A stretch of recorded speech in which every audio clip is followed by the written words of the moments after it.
j'espère que vous allez bien. Donc, nous voilà toujours dans cette histoire avec l'Ukraine, la Russie, qui nous fait d'ailleurs bien oublier le Covid. Le fait également que, comme on l'a dit, le gouvernement a décidé par une petite décision très voyante, on va dire, un peu avant les élections, de suspendre le pass vaccinal, de suspendre le port du masque également pour les enfants, tout ça dans les lieux clos également. Euh, bon, on a bien compris hein, qu'ils ont déjà prévu d'être réélus. Pour autant, c'est pas joué. Voilà, ça dépend que de nous tous. Hein.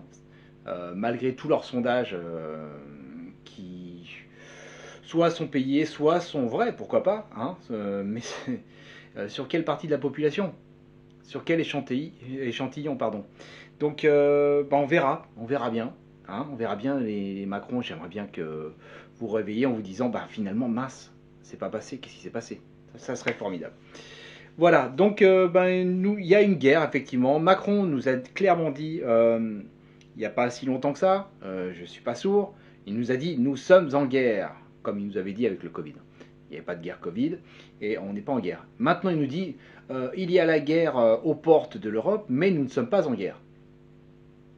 D'accord, alors, soit les gens ont Alzheimer ou perdent la mémoire, mais ce genre de choses, il ne faudra pas l'oublier, quoi.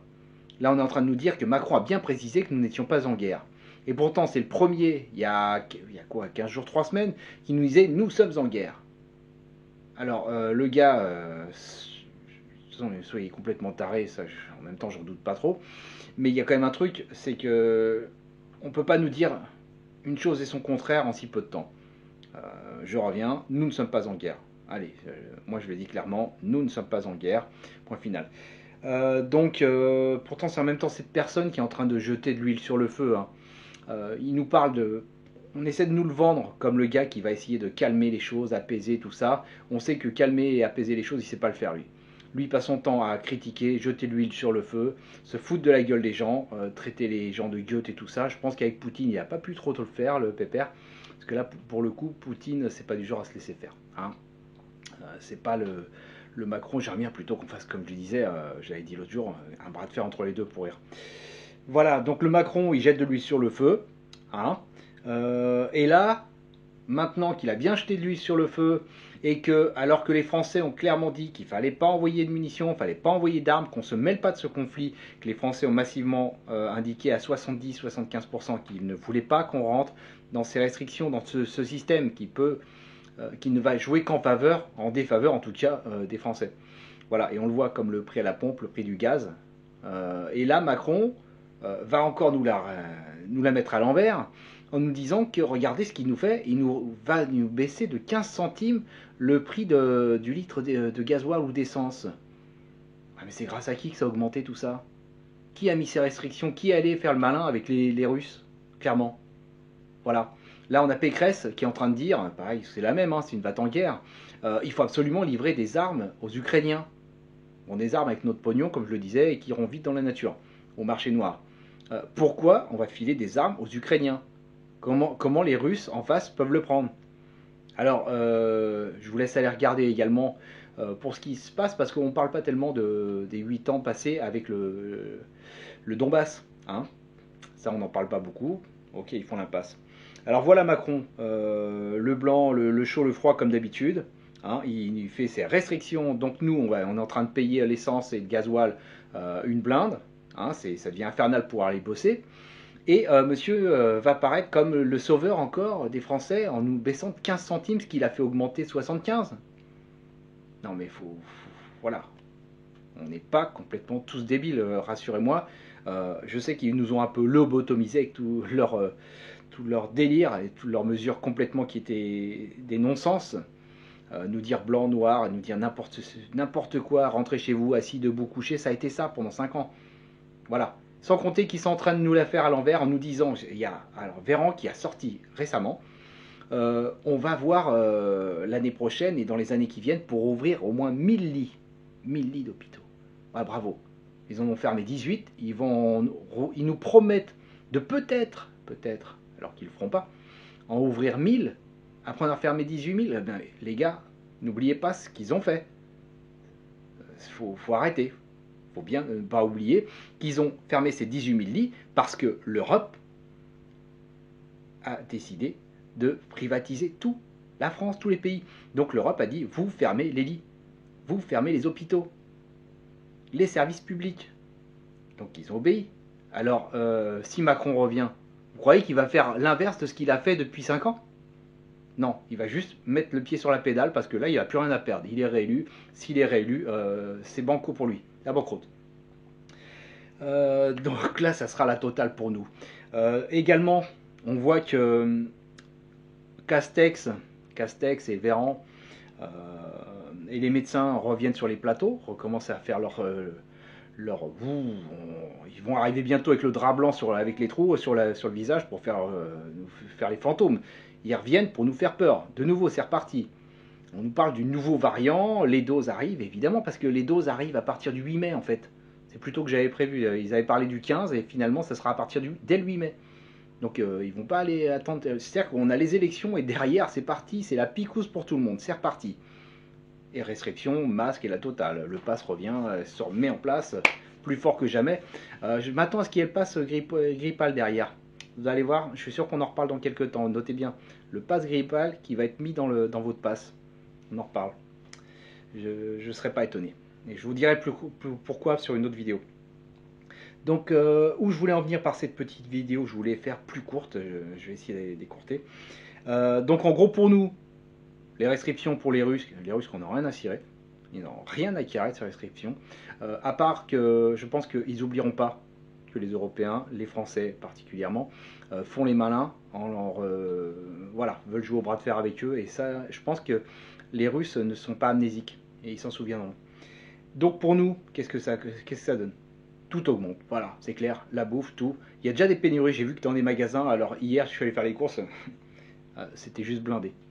Et j'ai remarqué que pour la première fois, il y a des produits que je vois tout le temps dans les magasins qui n'étaient plus là. Ils ont été remplacés par d'autres, que je ne connaissais même pas. Donc il y a des nouveaux produits pour remplir les rayons et qu'on ne se rende pas trop compte, qu'on ne panique pas surtout. Et alors pour le coup, moi je fais toujours ça le samedi parce que c'est comme ça avec le boulot. C'était blindé. Blindé de monde. J'ai jamais vu autant de monde dans le magasin. Voilà. Tous les magasins autour, pareil, c'était complètement archi plein. Donc je comprends l'inquiétude. Hein. Les anciens par exemple, il y en a certains qui sont sortis de la guerre, qui ont vu la guerre, donc je les comprends. Ils savent ce que c'est que des pénuries, des choses comme ça. Donc pour nous, tout augmente. On va voir également des produits qui vont manquer. Et il se trouve que, bon, alors, pour ceux qui suivent aussi sur la chaîne sur YouTube, j'ai parlé, je crois que je l'ai mis aussi sur celle-ci, des coupures. Ils nous annoncent clairement des coupures, des restrictions. On nous dit de baisser la température, ceci, cela, baisser le chauffage. Voilà, vous déplacez plus, enfin les gueux, hein, parce que non seulement ils ne payent pas le carburant, mais en plus ils en ont un à foutre. Hein. Ils prennent les avions, ils prennent ce qu'ils veulent, ils vont en vacances où ils veulent, hein, aux Maldives, tiens. Ils vont faire du ski, eux ils prennent pas le train, hein, ni leur bagnole, comme les gueux, eux ils prennent l'avion. Voilà. Mais vous, faut vous baisser votre chauffage, hein, c'est-à-dire qu'il faut mettre 3 pulls chez vous. Déjà que ils vont encore nous interdire de sortir si on les attend au tournant là. Et donc qu'est-ce qui va se passer? Ils annoncent donc des coupures de gaz, des coupures d'électricité. Je vous relance sur la vidéo où je parlais, j'expliquais un petit peu ce qui valait mieux, comment il fallait se prémunir en tout cas d'être vite dans la galère, se retrouver dans le noir avec un volet fermé parce qu'il n'y a plus d'électricité pour monter les stores, qu'on n'a pas d'éclairage, rien, la plaque vitro ne fonctionne pas et tout ça. Bon, je vous laisse aller regarder la vidéo qui explique un petit peu tout ça. Donc aujourd'hui, simplement, ce que je voudrais conclure, je vous encourage à faire un minimum de stock. Un minimum de stock, acheter des produits pas trop périmables, hein, des choses que vous utiliserez, pas un truc que vous n'allez jamais utiliser, que vous allez dire oh la date va loin, j'achète ça. Non, non, je ne parle pas de survivalisme là, d'accord? Simplement, je parle d'autre chose. C'est que ils vont également, ce qui va se passer, c'est qu'ils vont taper sur les comptes d'ici peu. Là, ils sont déjà en train de le faire d'une façon un petit peu sournoise avec les prix qui montent. Comme les prix qui montent à la pompe dès qu'il y a une annonce. Alors que les stocks qu'ils ont achetés, eux, ils les ont achetés plus bas. Mais ils vous le font quand même payer plus cher. Voilà. Et dans le sens inverse, par contre, ça marche pas ça. C'est-à-dire que si jamais il y a une baisse à la pompe, ils vont vous dire regardez les stocks qu'on a, eux, on les a payés plus cher, donc il va falloir attendre un petit peu avant que vous sentiez la baisse. En gros, nous, c'est eux, c'est la baisse, il n'y a jamais de baisse, mais nous, c'est la baisse et la baisse. Voilà. Je suis vulgaire, désolé.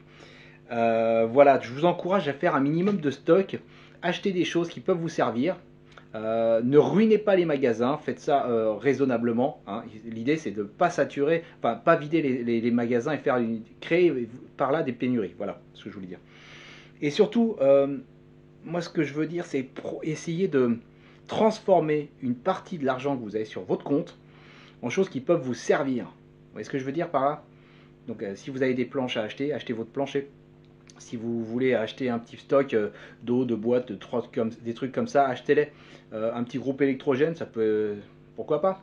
L'essence n'est pas encore à 4 euros, donc achetez un ou deux jerrycans et puis vous mettez ça de côté. Voilà, c'est pas de l'argent de perdu. D'accord, vous comprenez? Par contre, du jour au lendemain, n'oubliez pas que depuis 2007, comme ça s'est passé en Turquie, ils peuvent taper sur les comptes. C'est-à-dire qu'on sait que les banques sont complètement en faillite depuis un bon moment, que le fait d'imprimer des billets, du papier, quoi, d'imprimer des faux billets, quoi, quelque part, ça maintient tout ce système en place, ce système qui est complètement en ruine. Hein. Faut pas l'oublier. Là, avec leur connerie de gestion délirante du Covid, plus l'excuse de l'Ukraine et de la Russie, qui permet en même temps de ne pas faire de débat pour Macron, ni voir son bilan, hein, on ne peut pas en parler, et ben, il va se passer qu'en plus, du jour au lendemain, l'argent sur vos comptes va être prélevé. Ben voilà. Ils vont prélever, ils vont taper sur vos comptes. Ils ont déjà parlé d'un impôt Covid, ça va arriver, et ils vont taper sur les comptes des gens. Donc si vous pouvez transformer une partie de l'argent que vous avez sur vos comptes, même pas beaucoup, même un petit peu, il n'y a pas besoin d'en faire beaucoup, selon ce que vous avez déjà. Mais de préserver cela en le transformant en quelque chose dont vous avez besoin, parce que l'argent sur un compte, ça ne se mange pas. Voilà. Il y a une coupure de gaz, il y a une coupure d'électricité. L'argent sur votre compte, ce qui est marqué sur le papier là, ça ne se mange pas, ça ne vous chauffe pas. Vous voyez où je veux en venir? Donc transformez une partie de vos économies en choses qui vous seront utiles. Voilà, c'est tout. Allez, sur ce, je vous souhaite beaucoup de courage, restez éveillés, allez voir les choses sur le Donbass aussi pour avoir quand même les deux versions de ce qui se passe là-bas. Après, vous êtes suffisamment intelligent pour comprendre que tout n'est ni blanc ni noir et par contre la guerre n'est pas une solution. Malgré tout, la guerre, il y a des gens comme au Donbass qui la vivent depuis 8 ans. Ça fait réfléchir. Allez, je vous dis à très bientôt. Ciao, bonne semaine.